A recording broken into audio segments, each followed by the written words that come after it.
Now, after a week of spotty shower activity, what can we expect in our latest forecast? Well, Troy, we did see scattered shower activity throughout the week as we had many impulses moving across the central United States. And so that scattered thunderstorm activity we talked about last night actually filled in a little bit more across Nebraska than was initially forecasted.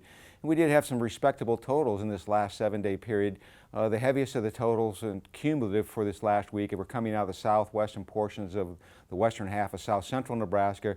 Widespread 1.5 to 3.5 inch totals were reported. Then we've seen pockets across southeast, the Panhandle, and north central Nebraska where we've seen localized precipitation amounts in the 3/4 of an inch to 2 inch range, and then isolated totals across northeast, portions of west central Nebraska that were significantly lower than that.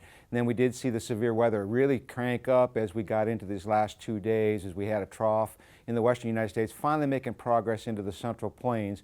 And we expected that the severe weather will continue at least for the first half of the weekend across portions of eastern Nebraska before we start to see a change in the models and much more significant warmth starts to build in to much of the central and southern plains as we have a large trough that looks like it wants to lock into place across the western United States. So as we look at the upper air mile today, we can see that this trough that has been bringing us the severe weather is still to our west, and we're going to go through another round of severe weather as we've got a southwest flow in the upper atmosphere, surface low sitting basically in southeastern Colorado, bringing that moisture toward the north from the Gulf. And we would expect that most of the severe weather will be across eastern Nebraska, with northeastern Nebraska being basically in the zone for the worst of the severe weather. And then by tomorrow, this trough starts to progress to the east. A series of low pressure systems at the surface stack up from Texas all the way into western Wisconsin. That will keep severe weather activity across Kansas, and some of this will probably fall into east central southeast Nebraska before we start to see that trough progress toward the Great Lakes and we start to see ridging building into the central plains. And then on Monday, basically the surface lows will remain down in Texas, high pressure over the central Rockies. That will leave most of the thunderstorm activity to the east of Nebraska and will start to fill in significantly across the eastern Corn Belt. On Tuesday, we start to see the ridge building in. A little weak wave moves across Texas, so we see the surface low located in the Texas Panhandle. That will keep most of the moisture concentrated in portions of eastern Oklahoma and Texas. We should be fairly dry with a warming trend, as I mentioned, and then that becomes more significant as this upper air trough begins to build significantly in the west.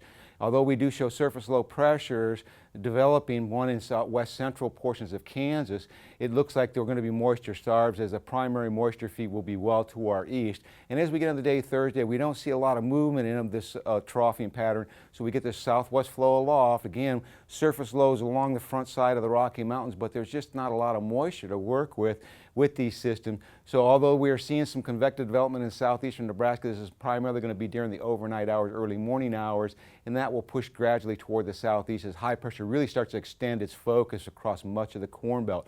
Again, Friday we see these low pressures showing to be developing along the front side of the Rocky Mountains, but again, no moisture for us to feed into this system, so it looks to be a fairly warm and dry forecast from about Tuesday through the following Friday, and this looks like it's going to extend even farther as there's no signs of this trough breaking down. We looked at 8 to 14-day forecast. We can kind of see that mode in play as above normal temperatures projected from next Thursday to the following Tuesday. That brings us right close to the 4th of July holiday, and normal conditions basically in Texas as we see that one wave move toward the east. In terms of precipitation, below normal precipitation for the western high plains, above normal to our north. So overall, Troy, it looks like we are going to start to see a drier pattern, and if the models are correct, pointing toward a thickness line of around 588 on and about the 4th of July would mean that we will start to see some 100-degree readings developing into the southwestern portion of the state. So overall, enjoy this next week. It looks like much drier conditions after we get through this weekend.